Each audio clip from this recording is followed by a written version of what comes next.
وسام قطب وسارة سامي، العرس على المخفي. فبعد ما وسام قطب طلع وحكى عن موعد عرسه وقال انه بالشهر الثامن، يعني ضل شهر وشوي بأغسطس شهر وشوي، ابو لويس اختفى، وهي صرنا بالشهر الثامن وما عم نشوف اي شيء عن العرس. لك حتى حفلة الحنة ساواها على الضيق وما نزل غير صور. وبما انه 3/4 شلة دبي نزلت على الاردن، فنحن شاكين انه العرس قريب.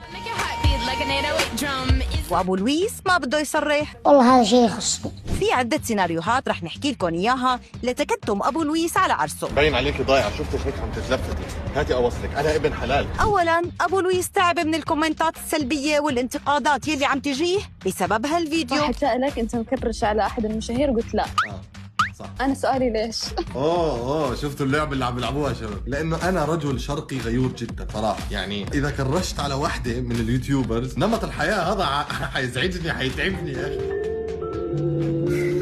في احتمال يكون وسام تعب من كمية الانتقادات يلي عم تستهدفه هو، وخاصة بعد ما خطب. احنا فهمنا كثير.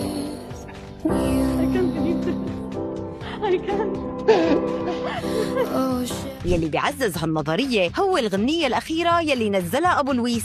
طز في كل حد ما بيحبك، طزين 3 وعادي، قد ما في ناس في طز بزيادة. إذا هالسيناريو صحيح فللأسف ما رح تحضروا الحفلة لايف ورح تكتفوا بإطلالات المشاهير قبل الحفلة. السيناريو الثاني غريب شوي بس قد يكون مبرر. يمكن يكون أبو لويس حابب يعمل مثل ما عمل بحفل الحنة، إنه إيه يلا هي العرس صار وخلاص وخلصنا. من فوق يرمش العين الغرة ميالي. يا أبو الكومنت السلبي ابلع عالساكت.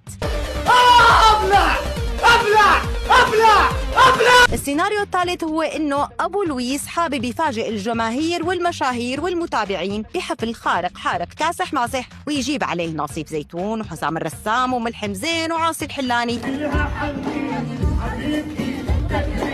ويعملوا ببرج الأبراج وبصالة الصالات، ويكون عرس الأعراس الأقوى بالمجرة وما حولها. إيه ما حدا أحسن من حدا سيد راسي. أما بالنسبة لتعليقات الناس على حفل حنة وسام وسارة فكانت كالآتي: والله زوجته فيها قبول ما شاء الله، مبارك يا أحلى ثنائي، إن شاء الله التمام على خير، الله عرس جديد نتسلى شوي، بحب الأعراس ياي، وأخيرا من طين بلادك حط عخدادك. يا ترى شو هو السيناريو الصحيح؟ ويلي بيعرف تسريبات يخبرنا بالتعليقات. وأخيراً حابين نعمل لكم فيديو نحكي لكم فيه قصة وسام وسارة من الألف إلى الياء. فوق يرمش العين الغرة ميالي، صلوا